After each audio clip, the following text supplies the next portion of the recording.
السلام علیکم۔ Asia 41 news کے ساتھ میں ہوں آپ کی میزبان زینب سجاد۔ خبر شامل کرتے ہیں ڈیرہ مراد جمالی سے۔ پاکستان کرکٹ بورڈ کے زیر تمام regional inter district senior trophy Dera Murad Jamali region آج اختتام پذیر ہوا۔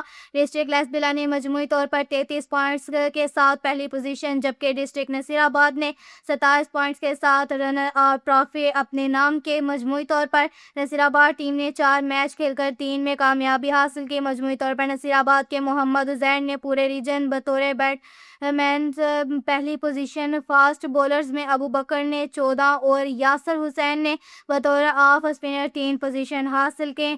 محمد علی، مزمل علی، میر حزاز، سجاد علی اور سعید احمد کی کارکردگی سب سے نمایاں رہی۔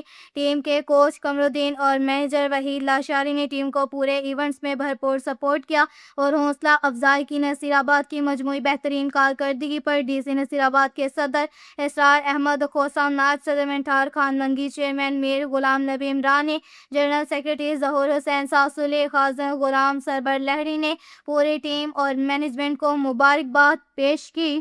اس کے ساتھ ہی ایک اور خبر شامل کرتے ہیں ڈیرہ مراد جمالی سے۔ گورنمنٹ بوائز ہائی اسکول شفیع محمد عمرانی ضلع نصیر آباد میں ایک باوقار اور اہم تعلیمی دورہ ہوا۔ ایڈیشنل ڈائریکٹر ایڈمن محکمہ تعلیم بلوچستان ریاض احمد بھنگر نے اسکول کا اچانک دورہ کیا اور صبح کی اسمبلی میں شرکت کی۔ اس موقع پر انہوں نے طلباء اور اساتذہ سے نہایت مؤثر اور مختصر خطاب کیا، جس میں تعلیم کی اہمیت، نظم و ضبط اور محنت کے ذریعے کامیابی حاصل کرنے پر زور دیا۔ ان کے الفاظ نے طلباء میں نیا جذبہ اور حوصلہ پیدا کیا۔ بعد ازاں انہوں نے اسکول کی مختلف کلاسز کا دورہ کیا، طلباء کی تعلیمی کارکردگی کا جائزہ لیا اور تدریسی عمل کو سراہا۔ انہوں نے اسکول کے نظم و نسق، تعلیمی ماحول اور اساتذہ کی کاوشوں کی بھرپور تعریف کی۔ آخر میں انہوں نے اپنی نیک خواہشات کا اظہار کرتے ہوئے امید ظاہر کی کہ ادارہ مستقبل میں بھی اسی طرح بہترین کارکردگی کا مظاہرہ کرتا رہے گا اور علاقے میں معیاری تعلیم کے فروغ میں اہم کردار ادا کرے گا۔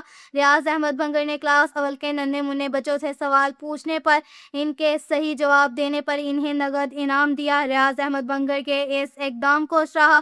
حوصلہ افزا دورے پر ان کے تہہ دل سے شکریہ ادا کیا۔ اب تک کے لیے اتنا ہی کافی ہے۔ مزید خبروں کے لیے ہماری ویب سائٹ www.asia41.tv وزٹ کریں۔ اللہ حافظ۔